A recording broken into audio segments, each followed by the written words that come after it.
The great learning hall on the space station was quiet and calm. The air smelled clean like after a rain. The walls were a soft white and the lights were gentle on the eyes. This was a place for the best students from many different stars and planets. They were here to learn from the wisest teachers in the Galactic Union.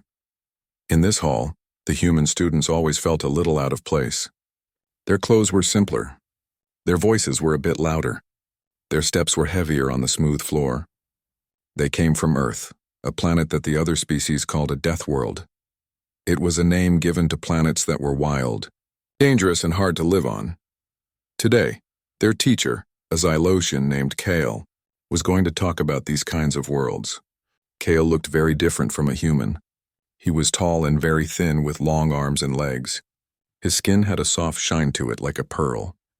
His eyes were large and dark, and they never seemed to blink quickly. He did not walk so much as he seemed to glide over the floor. He was the picture of peace and control. The human students sat together in the back. There was Chul, a boy with a strong build and a face that showed his feelings easily. He was often frustrated in this class. Next to him was his friend Sumin.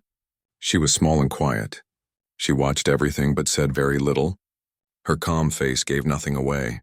Across from them sat Gina and Day, two other students from Earth who often shared looks of annoyance during Kale's lessons. Kale reached the front of the room and turned to face the class. A large clear screen lit up behind him. "Welcome, advanced students," Kale began. His voice was smooth and soft like a machine-made hum. "Today we finish our study of planets. We will talk about the idea of death worlds. This is a dramatic, unscientific name for planets that are not peaceful." A picture of Earth appeared on the screen. It showed a violent storm with great swirls of cloud. Then it changed to a forest where the plants and animals all looked sharp and hungry. These worlds have too much gravity. Their weather is extreme. Their animals and plants are always fighting to live. It is a very stressful way to exist. Kyle looked at the human students. His gaze was not unkind, but it was distant. It was the look of someone studying a strange insect. "Because these worlds are so hard," Kyle continued, "many stories have been born there. Stories about people with great strength. Stories about people who can get hurt and not feel it. Stories about heroes who can fight on even when they are badly injured." A few of the non-human students made soft, chirping sounds. It was their way of laughing. Chul felt his face get warm. He knew they were laughing at his home.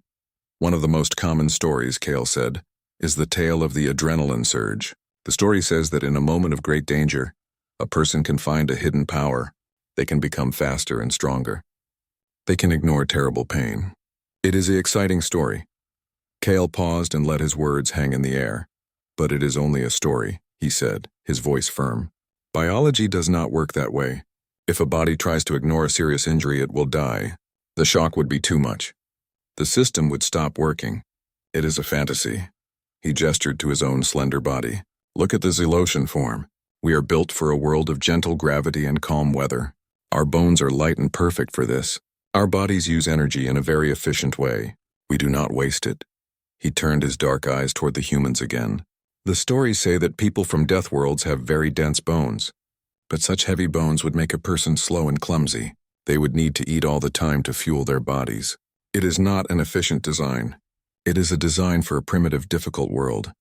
Chul could not stay quiet any longer. The words burst out of him. "We are not clumsy." The whole room went quiet. All the alien heads turned to look at him. Their faces were unreadable, but he felt their judgment. Kale glided a little closer. "Student Chul, that is a feeling, not a fact. Your people have done a great thing to travel to the stars. But to go further, you must let go of these exciting fairy tales. You must embrace the calm truth of science." Chul sank back into his seat, his hands clenched into fists under the desk. He felt hot and embarrassed. He looked at Gina and Day, who were staring at their hands. He looked at Sumin. She was still perfectly calm. She was looking right at Kale. Her expression had not changed, but her eyes were very focused. She was listening carefully to every word. Kale returned to the front of the room. "So we understand. The legends of the death world are just that, legends. They are fun stories for children, but they have no place in a modern galaxy. They are a sign of a culture that has not yet fully accepted logic and peace." He began to talk about energy levels and bone structure. He used big, scientific words that Chul did not understand. The other students were nodding, taking notes on their small machines. Chul stopped listening. He felt a heavy weight in his chest. He was angry at Kale for mocking his home. He was angry at the other students for their quiet laughs. He was even a little angry at Sumin for just sitting there so quiet, doing nothing. He watched as Kale drew a perfect, efficient skeleton on the screen. It was nothing like the skeleton inside Chul's own body. According to Kale, Chul's body was a bad design, a clumsy design, a story for children. He felt less than everyone else in the room. He was just a boy from a violent, primitive world who did not belong here with these advanced, peaceful beings. He was so lost in his thoughts that he almost missed it. Next to him, Sumin moved. It was a small movement, but it was very definite. She lifted her hand. Her arm was straight. Her fingers were together. It was a simple, clear signal. The movement was so sure and so unexpected that it cut through the quiet hum of the lesson. The soft chirping of the other students stopped. Kyle, who was in the middle of a sentence about efficient energy use, paused. His large, dark eyes focused on the back of the room.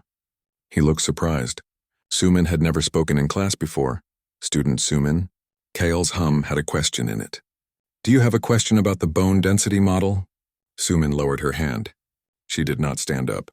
She was still sitting in her chair, small beside the frustrated Chul. But when she spoke, her voice was clear and solid.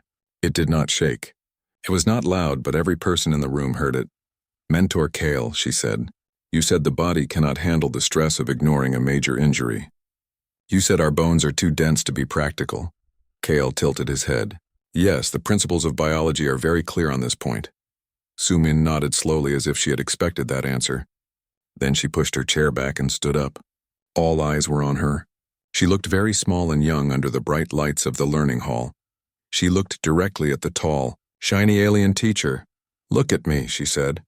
Her words were not loud, but they were as hard as stone. The learning hall was completely silent.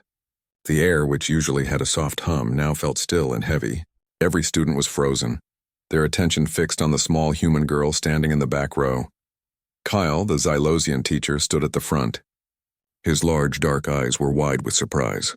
He had been teaching for a long time, but no student had ever spoken to him like this. It was not a question. It was a command. For a moment, he did not know what to do. His long, thin fingers stopped moving. The peaceful expression on his face was gone, replaced by confusion. I do not understand, Kale said, his voice a soft hum. What is the purpose of this, student Sumin? Please sit down so we can continue the lesson. Sumin did not sit down. She took a slow step forward into the aisle. Now she was separate from the other students. She stood alone. You talked about stories, Sumin said. Her voice was still quiet, but it was clear and strong in the quiet room. You said the stories from my world are just for children. You said our bodies are not built for the things in those stories. She looked around the room, making eye contact with a few of the other alien students. They looked away quickly, unsure of what was happening. I am not a story, Sumin said. I am a person, and I am from Earth. She turned her gaze back to Kale. You said a body cannot ignore a major injury, that it would cause system collapse. Kyle regained some of his composure. That is correct. It is a basic biological fact. Severe trauma must be processed by the nervous system. To ignore it would mean death. Sumin nodded slowly. When I was 7 years old, she began, I was playing on a climbing frame. It was a structure of metal bars for children to play on. I was high up.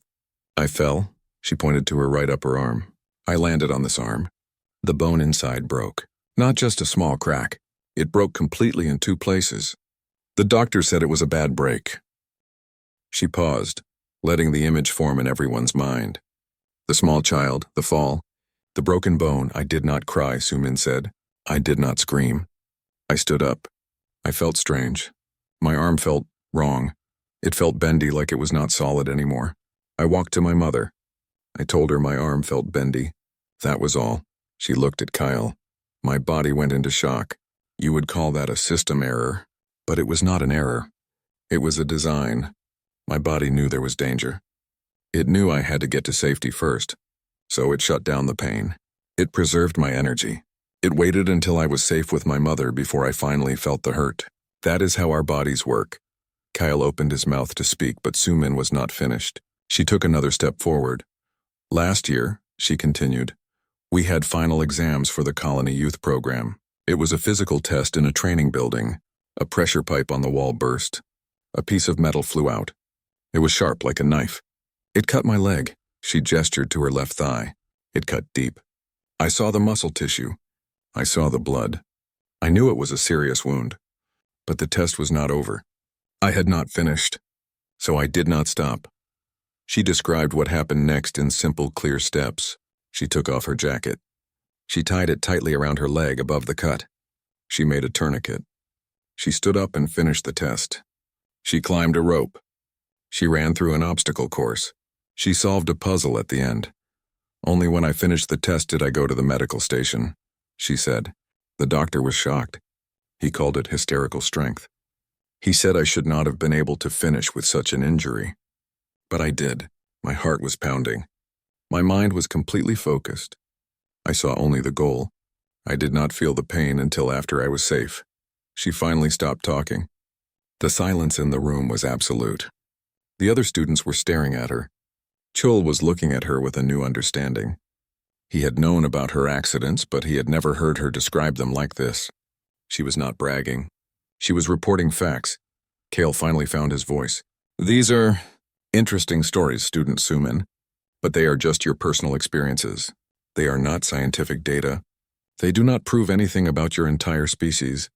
Sumin looked at him without blinking. You are right. They are my experiences, but my body is the data. The proof is inside me. She raised her arm again, the one she said had been broken. You have a medical scanner in this room. The one you used to show us anatomy. Scan my arm. Scan my leg. Look at the history written in my bones and my muscles. Look at the proof of what my body has lived through. A murmur went through the class. This was a direct challenge. Sumin was not just arguing with words. She was offering physical evidence. Kale looked uncertain. That scanner is for teaching purposes. It is not for personal medical exams. Are you afraid of what it will show? Sumin asked. Her voice was still calm, but the question was sharp. Kale drew himself up to his full height. His pride was touched. I am not afraid of data. I respect it. Then scan me, Sumin said. Let the class see the data. Let them see the design of a Deathworlder. The challenge was now official. Kyle could not refuse without looking like he was hiding from the truth. And truth was everything in science. Kale turned and walked to a panel on the wall. He pressed it and a small silver device unfolded and floated into the air. It was the medical scanner. It looked like a floating silver eye. Very well, Kyle said, his voice tight. We will scan your arm and your leg. We will see this history you speak of. The scanner floated toward Sumin. A soft blue light came from it and swept over her body. On the large screen at the front of the room, a holographic image appeared. It was the outline of a human body. First, the skeletal structure, Kale said, pressing controls. The image on the screen changed. It became a transparent view of a human skeleton. It was Sumin's skeleton. The students leaned forward, curious. Kale focused on the right arm. The hologram zoomed in. There, on the upper arm bone, the humerus, were two faint white lines. They were like fine cracks that had been filled with something stronger. These are old fracture lines, Kale said, his voice showing surprise despite himself. They are fully healed. The bone has remodeled itself. The density in these areas is actually higher than the surrounding bone. He moved the scanner. The image changed to show the left leg. He zoomed in on the thigh. The muscle tissue there showed faint scarring, a different texture from the healthy tissue around it. It was the ghost of a deep cut, perfectly healed. The classroom was utterly silent. The evidence was right there on the screen for everyone to see. This was not a story.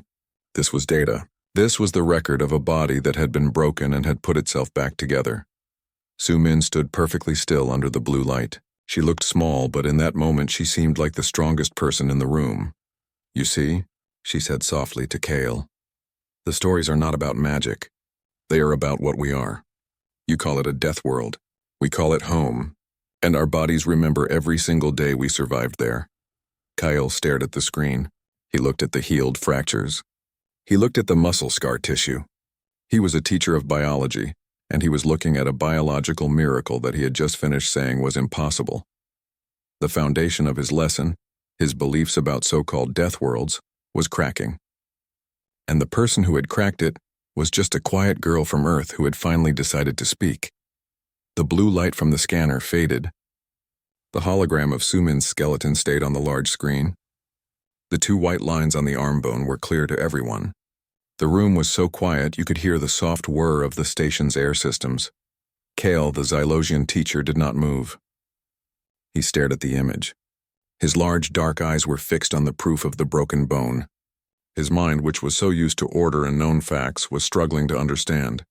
He had seen medical scans before. He had seen broken bones on other species, but they were always presented as accidents, as failures of the body. They were things to be fixed and forgotten. But here, this human girl was showing her old breaks as proof of her strength. It was a completely new way of thinking for him.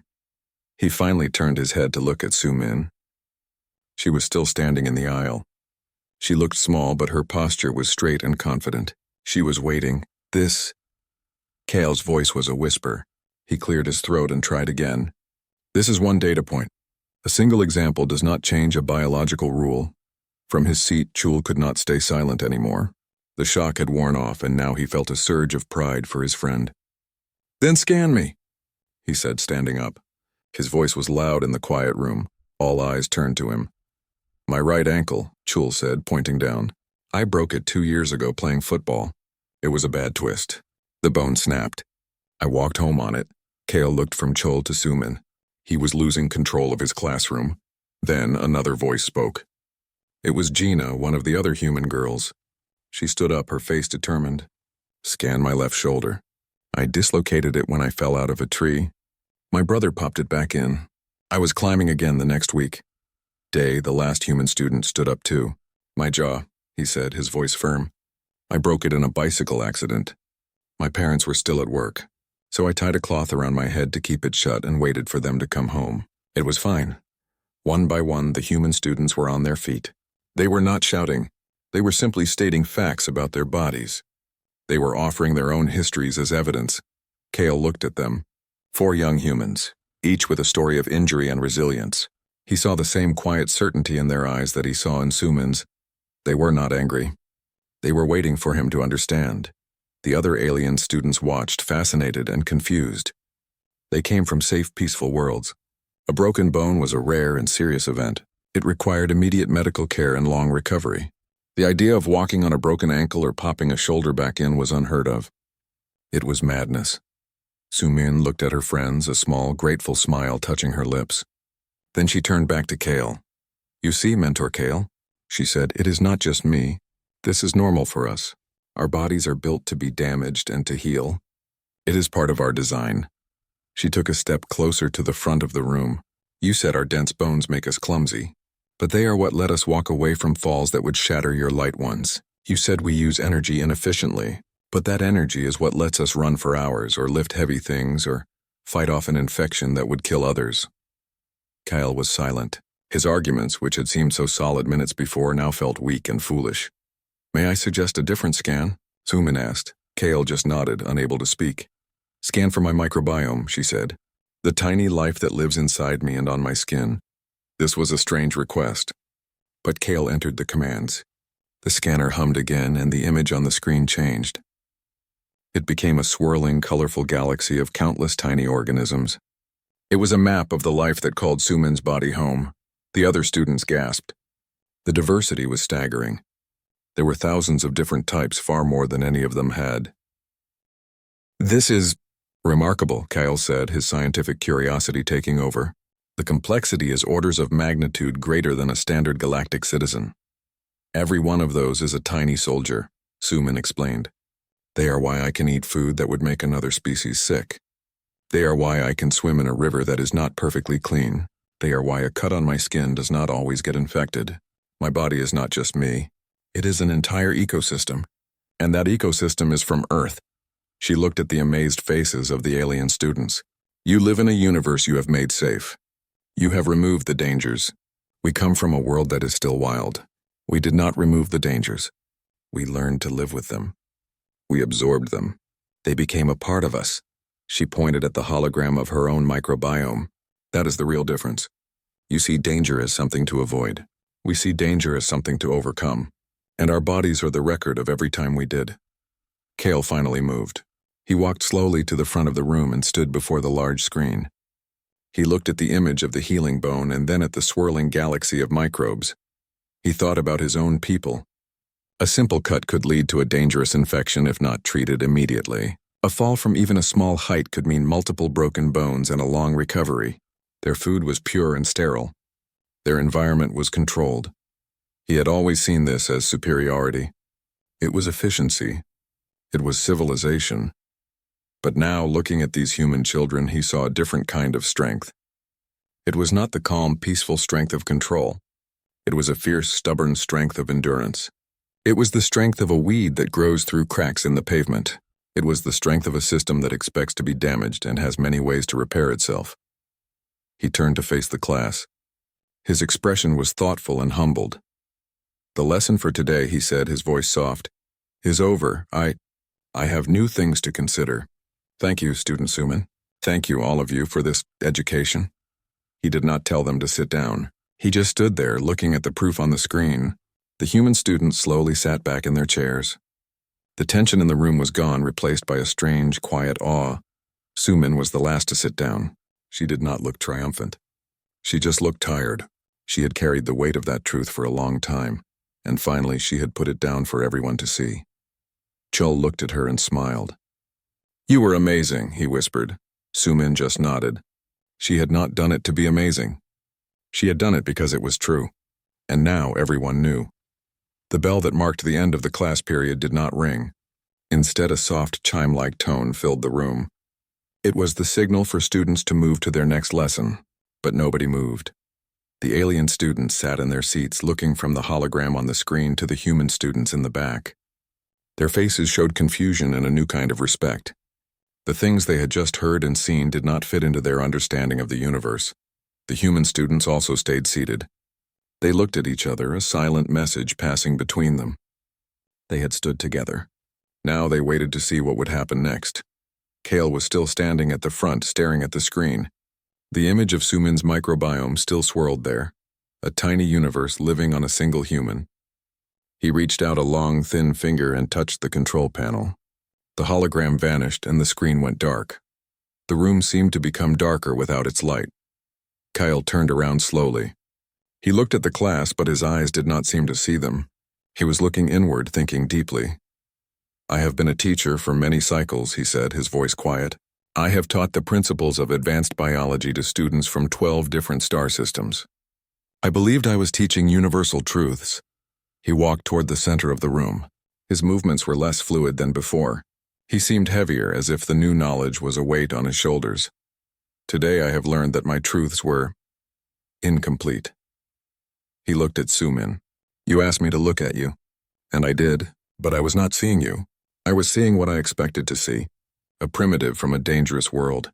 He stopped and faced the whole class. "I was wrong. There is no primitive design here. There is only different design." He gestured to the empty space where the hologram had been. "What we saw was not a body that is easily broken. It was a body that is built to survive breaking.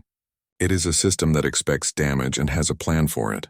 This is a level of biological redundancy and resilience that my people lost long, long ago." One of the alien students, a girl with delicate leaf-like skin, raised a trembling hand. "Mentor Kale, does this mean the stories are true? Do humans have superpowers?" Kyle almost smiled. It was a strange, small movement on his usually still face. "No, they do not have powers from the stories. What they have is something more real. They have a history of survival written into their very cells. Their normal is our impossible." He looked at Chul. "Student Chul, you said you walked home on a broken ankle. Why? Why did you not call for help?" Chul shifted in his seat. "It was only a few blocks. I knew I could make it. Calling for help would have taken longer, and I didn't want to look weak." Kale processed this. "You prioritize completing your journey and social standing over immediate medical care. For a Zelosian, that is an illogical and dangerous choice. For you, it was the obvious one." He turned to Gina. "Student Gina, your shoulder. You said your brother put it back in. Was he a doctor?" Gina shook her head. "No, he was 14, but he had seen it done in a sports game on television." Kale's large eyes widened. "You let a child with no medical training perform a painful procedure on you based on information from entertainment media?" Gina shrugged. It worked. And it hurt less than waiting for the doctor. Kyle was silent for a moment, absorbing the sheer terrifying practicality of it. He looked at Day. And you, Student Day, you broke your jaw and simply waited? Day nodded. I was hungry, so it was annoying. But I knew my parents would be home in a few hours. It was not a life-threatening injury. I could breathe. Not life-threatening, Kyle repeated softly. He looked at his own slender hands. A broken jaw for a Xylosian was a serious emergency. It could affect breathing and lead to starvation. For this human boy, it was merely annoying. Finally, his gaze returned to Sumin. You said your body is an ecosystem, that you absorb the dangers of your world. I think I understand now. You did not conquer your world. You formed a partnership with it. A difficult, often painful partnership, but a partnership nonetheless. Sumin nodded. Yes, that is a good way to say it. The other alien students were listening closely. The fear and confusion on their faces were being replaced by curiosity. They were starting to see the humans not as strange, violent creatures, but as fascinating examples of a different way to live. Kale took a deep breath, a slow, deliberate action. The scheduled lesson for tomorrow is on comparative digestive systems. He paused. That lesson is canceled. He looked at the human students. Instead, we will begin a new topic. We will call it Adaptive Biology and the Hidden Strengths of High-Gravity Worlds. He looked directly at Sumin. Student Sumin, you have shown me that I have much to learn. Would you and your friends be willing to help me? Would you help me prepare the lessons? I need your perspective. I need to understand. A shockwave went through the room. A galactic mentor was asking students for help. It was unheard of. Sumin looked at Chul, Gina, and Day. They all nodded, their faces serious. She turned back to Kale. Yes, Mentor Kale, she said. We will help you. Kyle gave a slow, respectful nod of his head. It was a Xylosian gesture of great esteem. Thank you. The soft chime sounded again, this time more insistently. The class was truly over. This time the students began to move. They gathered their things slowly, still in a state of shock. As the alien students filed out, many of them glanced back at the human group with new eyes. There were no more hidden laughs, only thoughtful silence. Kyle walked back to his desk, his mind already racing with new ideas and questions. Chul turned to Sumin, a huge grin spreading across his face. We did it, he said. You did it. You made him see. Sumin finally allowed herself a small, tired smile. No, she said softly. We just finally asked him to look. The next day, the learning hall felt different. The air was the same. The soft white lights were the same. But the feeling in the room had changed. It was charged with a new kind of energy. The students were not relaxed in their seats. They were sitting up, alert and waiting. All eyes were on the door. When Kale entered, he did not float. He walked. His steps were firm on the floor. He carried a data slate, but he did not look at it. He looked at the students. His gaze swept over the alien students and then rested on the 4 humans in the back. He gave them a small, slow nod. He reached the front of the room and placed the slate down. Welcome, he said. His voice was still a soft hum, but it had lost its distant, superior tone. It was now the voice of a fellow learner. Today we begin a new study. We will learn about resilience. He tapped the control panel. The large screen behind him lit up. But it did not show a perfect Xylosian skeleton. It showed the image from the day before, the hologram of Sumin's arm bone with its 2 white-healed fracture lines. A soft murmur went through the class. This, Kyle said, pointing to the screen, is not a failure. This is a success. This is a record of a battle that this body fought and won. For my people, a break like this is a catastrophe. For a human, it is a lesson. The bone heals, and it heals stronger in that very spot. He zoomed in on one of the white lines. The body learns. It remembers the stress. It prepares for the next time. This is a biological principle we have overlooked. The principle of adaptation through damage. He turned to Sumin. Student Sumin, would you be willing to share another experience? Perhaps about your immune system? Sumin stood up. She was not nervous now. She was a co-teacher. When I was 10, she began, a new sickness came to our city. It was a virus. Many people got very sick. I got it too. I had a high fever for 3 days. My body ached. But on the 4th day, the fever broke. I was weak, but I was getting better. She looked at the other students. The doctor said my body fought off the virus. They said because I had been exposed to many germs as a child, my immune system was strong. It knew how to fight. It was like training for a war. My body had a library of past fights, and it used that library to win the new one. Cale nodded. A library of past fights. An excellent description. He looked at the class. Our Xylosian bodies are kept in perfect, clean environments. Our immune systems are untrained. A new virus could be devastating to us. We avoid the fight. Humans, they win the fight. He changed the image on the screen. It now showed a simple graph. On one side was a picture of a Xylosian. The line representing its health was a straight, calm line. On the other side was a human form. The line was a series of sharp dips and rapid climbs. The Xylosian ideal is a steady state. No ups, no downs. Perfect peace, he pointed to the human line. The human reality is different. It is a history of assaults and recoveries. Each dip is a sickness, an injury, a stress. Each climb back is the body becoming stronger.